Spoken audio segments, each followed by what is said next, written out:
Okay, good morning everyone. In yesterday's lecture, we have studied about histamine as an autocoid, how it is synthesized, where it is stored, how it gets released, and also we have seen once it gets released, how it is metabolized. Okay, also we have studied about the types of histamine receptor onto which histamine acts and produces variety of its biological effects. And also we have seen the pharmacological effects histamine produces in various organ systems in which the histamine receptors are present. So today we are going to see about the drugs that are used against or that are like mimic the actions of the histamine. We will be only enlisting those drugs, that is the histamine agonist, and the main drugs which we are more concerned about here, it is histamine receptor antagonist. So main drugs, that is H1 receptor antagonist and the H2 receptor antagonist, that will be the focus of our today's lecture. If we can complete both of the drugs, then it is good. Otherwise we will continue the second type of drugs in next lecture. Okay, so till now the points which we have studied, the first these ones. Okay, so these we are only going to enlist, and this we are going to learn in details. Okay, so this all we have studied till now. So let's get to the actual slide. Okay, so histamine receptor agonist. So we have non-selective agonist which act on the H1, H2 and H3 receptor, all of the three. Examples are histamine and beta histine. Then we have selective H1 agonist. So examples are 2-methylhistamine, then 2-pyridyl ethylamine, and the 2-thiazolyl ethylamine. Then we have selective H2 agonist. Example is dimaprate and the impromedin. Okay, and we have selective H3 agonist. Example is R alpha methylhistamine and the emetic. Okay, so the main concern or the main topic that we are going to study is the histamine, that is H1 receptor antagonist, and the examples are the highly sedatives. We have the diphenhydramine, then dimenhydrinate, we have promethazine and the hydroxyzine. Then there are moderately sedatives. Example is pheneramine, then cyproheptadine, then meclozine and the cynarizine. We have mildly sedative, that is chlorpheniramine, then dexchlorpheneramine, then triprolidine and the clemastine. And we have the second generation drugs. So these drugs, the highly sedative, moderately sedative and mildly sedative, they all belong to the first generation antihistaminics. But the second generation antihistaminic, they are non-sedative. Why they are non-sedative? That we will be studying in detail in next few slides. Okay, so examples include fexofenadine, loratadine, desloratadine, cetirizine, levocetirizine, azelastine, mesolastine and ebastine. Okay, so we have H2 receptor antagonist, and examples we have, that is cimetidine, ranitidine, famotidine and roxetidine. So out of these four drugs, the first drug, that is the cimetidine, it is the prototypical drug of the class, that is H2 receptor antagonist. Okay, so let's see the H1 receptor blockers or H1 receptor antagonists. So the pharmacological properties of these drugs. So all of the available H1 receptor antagonists, they are actually inverse agonists that reduce the constitutive activity of the receptor, and they compete with the histamine binding to the receptor. So understand this very clearly. Although we are calling these drugs as the antagonists, but these drugs, they do have the intrinsic activity. And but the thing is that when these drugs, they bind to the histaminergic receptor, they produce the action in opposite direction as that of the histamine when it binds to this receptor. Okay, so that's why it is called as the inverse agonist. Okay, so the pharmacological actions and the therapeutic applications of these antagonists, it can be largely predicted from the knowledge of the location and the mode of signaling of the histamine receptor. This is quite clear that depending on the location of the receptor, we can predict what sort of action this particular antagonist or the inverse agonist will produce. Okay, and also the mode of signaling is important. When I say mode of signaling, I'm talking about intracellular signaling mechanism that is associated with that particular receptor. Okay, so effects on physiological system. So we are going to see the different effects these drugs will produce on different types of systems. Okay, so the first system which we are going to concern, it is the smooth muscle. So the H1 antagonists, they inhibit most of the effects of histamine on smooth muscles, especially the constriction of respiratory smooth muscle. The H1 antagonists, they inhibit more rapid vasodilator effects, which are mediated by activation of H1 receptors on endothelial cells. So we have seen that which is this rapid vasodilator effect, and what causes this rapid vasodilation. It is the release of nitric oxide that is responsible for rapid vasodilation. So the more sustained vasodilation is caused due to the activation of the other type of receptor, that is H2 receptor, but more rapid vasodilation, it is because of the H1 receptors.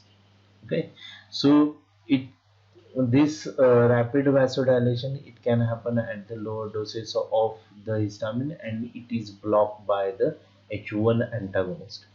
So they also inhibit the venous constriction, which is seen in some vascular beds.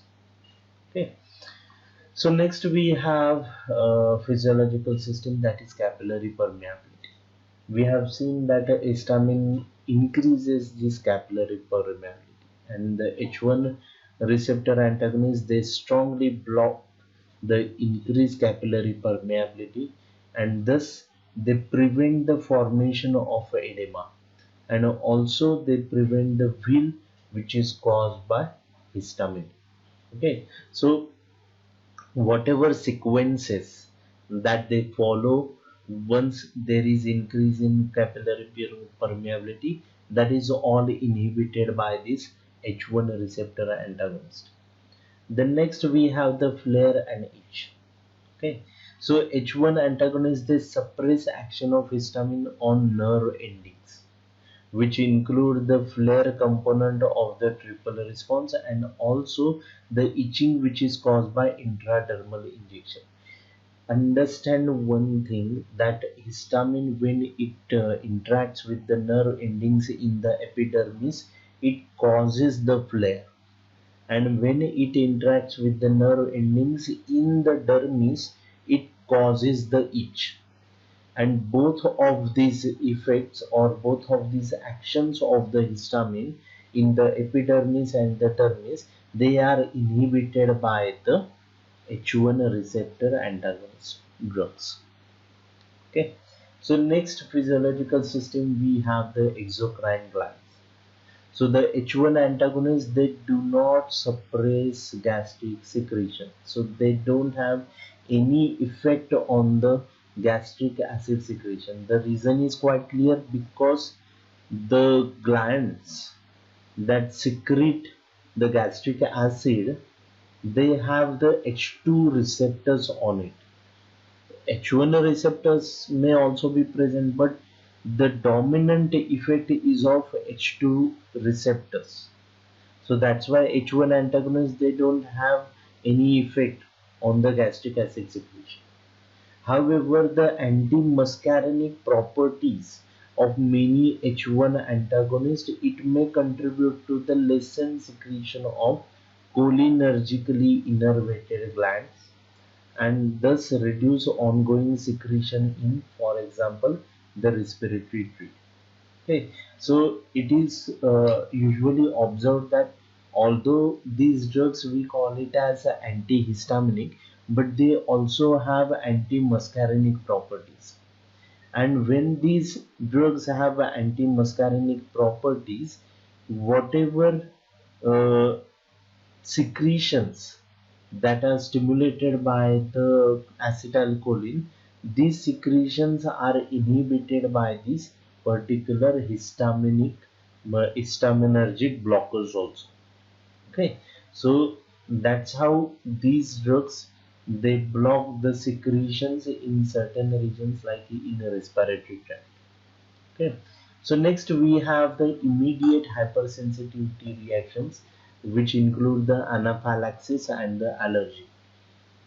So during hypersensitivity reactions, histamine is one of many potent Autacoids which is being released, and its relative contribution to the ensuing in symptoms, it varies widely with species and the tissues. So the protection which is afforded by the H1 antagonist, it varies accordingly. In humans, edema formation and itch are effectively suppressed. The other effects like hypotension, they are less well antagonized. The H1 antagonists, they are ineffective in blocking bronchoconstriction, which is due to the asthma, and that's why in asthma we don't find any drugs which block the histaminergic receptors, because they don't have much of a effect or much of a clinical utility in the treatment of the asthma, because they don't block bronchoconstriction that much effectively as it has utility in the allergy and other conditions. Okay, so next is the mast cell stabilizing and anti-inflammatory properties. Okay, so I would like to tell you about urticaria. Urticaria is a type of disease in which it is observed that certain allergic condition or certain types of allergens, they cause a spontaneous degranulation of the mast cells, and whenever there is spontaneous degranulation of mast cells, the histamine is released, and the histamine so released, it causes the allergic condition. So what is necessary is that we need to stabilize the cell membrane so that it won't break open and it won't degranulate. Okay, so that's why these drugs, they have this most important effect, that is mast cell stabilization. Okay, so many second generation H1 antagonists like the cetirizine, desloratadine, fexofenadine, olopatadine, then ketotifen, alkaptanin, and the others, they exhibit mast cell stabilizing effects, and thus they result in a reduced release of the mast cell mediators during an allergic response. Okay, so it is like cascade of events. Okay, so one mast cell, when it degranulates, it causes other mast cell to degranulate. So as many more mast cells, they are involved in this degranulation reaction, it leads to massive allergic response, and which is troublesome, and that's why we need to stabilize the cell, that is mast cell. Okay, so these agents, they also have anti-inflammatory properties, which can include reduced cytokine secretion, decrease adhesion molecule expression, and also inhibition of eosinophil infiltration. These effects can be both H1 receptor dependent and the independent, but precise mechanisms are still unclear, and it is unknown what role they play at normal therapeutic doses of these drugs. There is some evidence that the H1 antagonist with these additional properties may be more effective in the topical treatment of the allergic conjunctivitis. Okay. So next effect or next physiological system is the central nervous system. The first generation H1 antagonists, they can both stimulate and depress the CNS.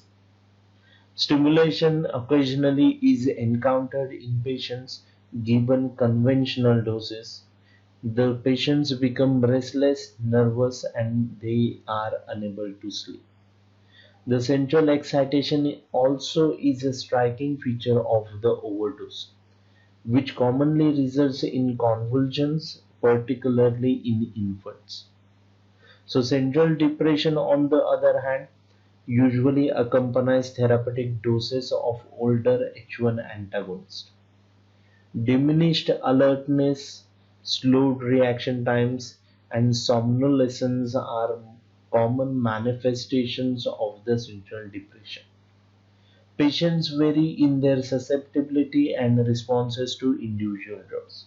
So you should understand this one thing very clearly, that the earlier generation H1 blockers, they have all these side effects that they cause the sedation or the central depression, but the newer drugs, they are devoid of these side effects. The reason is quite clear, is that the earlier generation drugs, they used to cross the blood brain barrier and enter into the central nervous system and produce the sedation. But that is not the problem with the newer drugs, as they are not able to cross the blood brain barrier and they don't produce any kind of the CNS effects. And even if they produce the CNS effect, they are very of mild types. Okay, and that's the reason the earlier first generation drug, they are sedating, the second generation drugs, they are non-sedating ones. Okay, so the ethanol amines, that is the diphenhydramine, they are particularly prone to causing the sedation. Because of the sedation that occurs with first generation antihistamines, these drugs cannot be tolerated or used safely by many patients except at bedtime. That's why if uh, if a doctor prescribes this first generation antihistaminic, he will ask the patient to take these drugs at the bedtime, not during the daytime. Otherwise it will affect the daily day-to-day activities. If a person, if he is supposed to drive the car, then it will result in tragedy. Okay, because of the sedation which is being caused by these drugs. Okay, so even then patients may experience an antihistamine hangover in the morning, which results in the sedation with or without psychomotor impairment. So you may have observed this particular thing with some of the very commonly prescribed drugs like Avil. What will consist of? It is chlorpheniramine maleate. Even one of the drug which is used in common cough and cold, it is Sinarest. What it is consist of? It consists of paracetamol, phenylephrine, and also the chlorpheniramine maleate. So you must have observed, if you have taken it recently, you will understand what I am exactly talking about. Okay, So second generation H1 antagonists, they are termed non-sedating because they do not cross the blood-brain barrier appreciably. That's what I said. And this happens due to their decreased lipophilicity, and also they are substrates of a particular glycoprotein, that is P glycoprotein. And what it does, it pumps these drugs out of the blood brain barrier capillary endothelial cells and back into the capillary lumen. So when these drugs they try to get into the brain, this P glycoprotein, it holds these drugs at one place and it throws out. It doesn't let these drugs to enter the brain. Okay, so next is anticholinergic effects of these drugs. So many of the first generation H1 antagonists, they tend to inhibit muscarinic cholinergic responses, and they may be manifest during the clinical use. Some H1 antagonists also can be used to treat motion sickness, probably as a result of their anticholinergic properties. So this motion sickness property or use of it, it is most common uh, in those who have the problem when they are supposed to travel. Okay, sometimes due to traveling the people feel a dizziness and also it results into the vomiting. So in such persons, these drugs, the H1 blockers, they prove to be boon. Okay, indeed, promethazine has perhaps the strongest muscarinic blocking activity among these agents and is the most effective H1 antagonist in combating the motion sickness. So local anesthetic effects produced by these H1 blockers, these have local anesthetic activity and few are more potent than procaine itself. Promethazine is especially active. However, the concentrations required for this effect are much higher than those that antagonize histamine's interaction with its receptor. So at larger doses only this local anesthetic effect is evident. Otherwise, we are not able to see this local anesthetic effect. And how local anesthetics they work? They just block the sodium channel.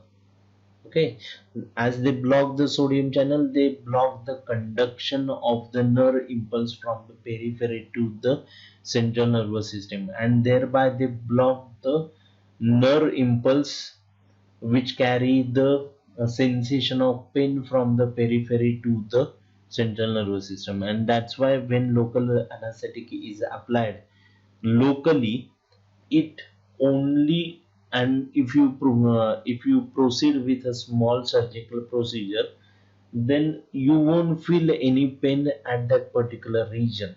Why? Because the pain sensation, the bleeding and all that all will happen, but the pain sensation from that particular area which is being operated, it won't reach to the CNS, and as you won't perceive the pain impulse, you won't perceive the pain. That is the very simple make of action of these local anesthetics. So pharmacokinetics of these drugs, they are well absorbed from the GI tract, that is they are orally administered.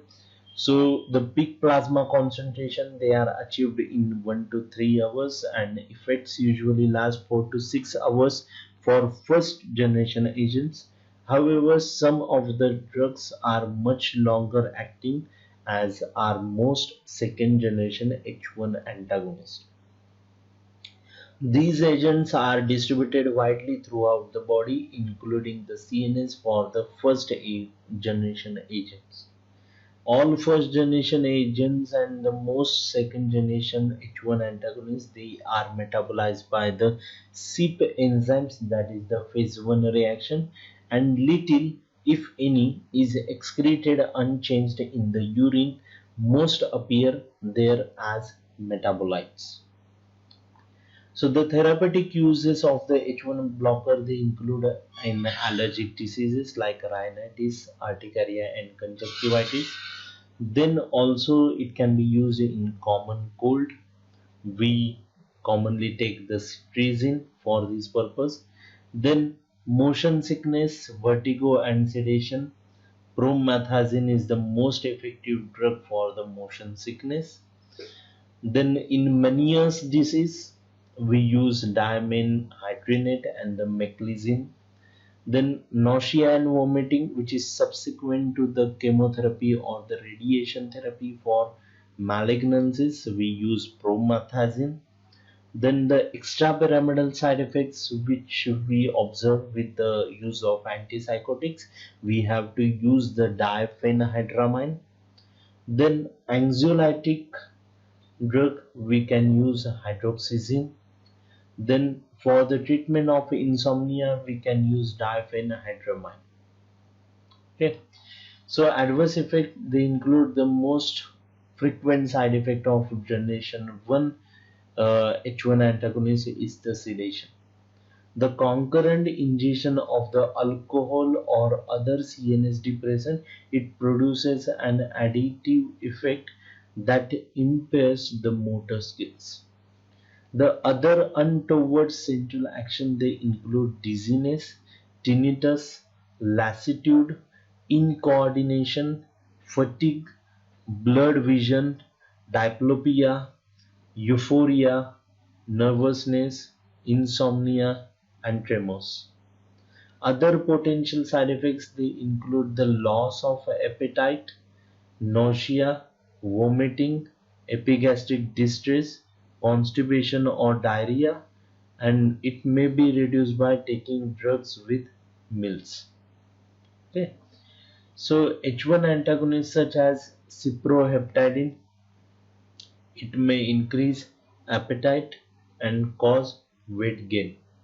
The other side effects owing to the antimuscarinic actions of some first generation H1 antagonists include dryness of mouth, respiratory passages, sometimes inducing cough, urinary retention or frequency, and the dysuria. These effects are not observed with the second generation H1 antagonist. Okay, so allergic dermatitis, it is not uncommon. Other hypersensitivity reactions include drug fever and the photosensitization. Photosensitization is like the person is sensitive to the light. Okay, so light can be the sunlight or very bright light, he is very sensitive to. Okay, then we have hematological complications such as leukopenia, agranulocytosis, and the hemolytic anemia, which are very rare. Okay, so now let's see the H2 receptor blockers. Very simple one. The mechanism of action and the pharmacology of it. The H2 receptor antagonists, they inhibit the acid production by reversibly competing with histamine for binding to the H2 receptors on the basolateral membrane of the parietal cells. So what we have seen or what we can take from this sentence is that we have the parietal cells, onto the basolateral membrane of it we have the H2 receptors. Basolateral means which is facing inwards, and the apical is basolateral. It is, this is basal and this is lateral, and this membrane, it is apical. Apical is the one that is facing the actual gastric environment. Okay, so onto the basolateral membranes we have the H2 receptors, and when H2 binds to these particular receptors, when histamine binds to these H2 receptors, there is release of the HCl, or there is secretion of the HCl into the gastric lumen. Okay, and when the H2 receptor blockers, they block the interaction of the histamine with the H2 receptor, this secretion of the HCA, it decreases. It is not completely abolished, but it decreases significantly. These drugs, they are less potent than the PPIs. PPIs are the proton pump inhibitors, and the prototype of these PPIs is omeprazole. Everybody knows it by the generic name, that is Omi, or the brand name, that is Omaze. Okay, so it still suppresses 24 hours gastric acid secretion by about 70%. So it means that 30% it's still there, and this 30% it is because of some other factors, some other neurotransmitters like the acetylcholine. Okay, so the suppression of the basal and the nocturnal acid secretion is about 70%, because suppression of the nocturnal acid secretion, nocturnal means the acid secretion that takes place at night, is important in healing of the duodenal ulcers. Evening doses of the H2 receptor antagonist is adequate therapy in most cases.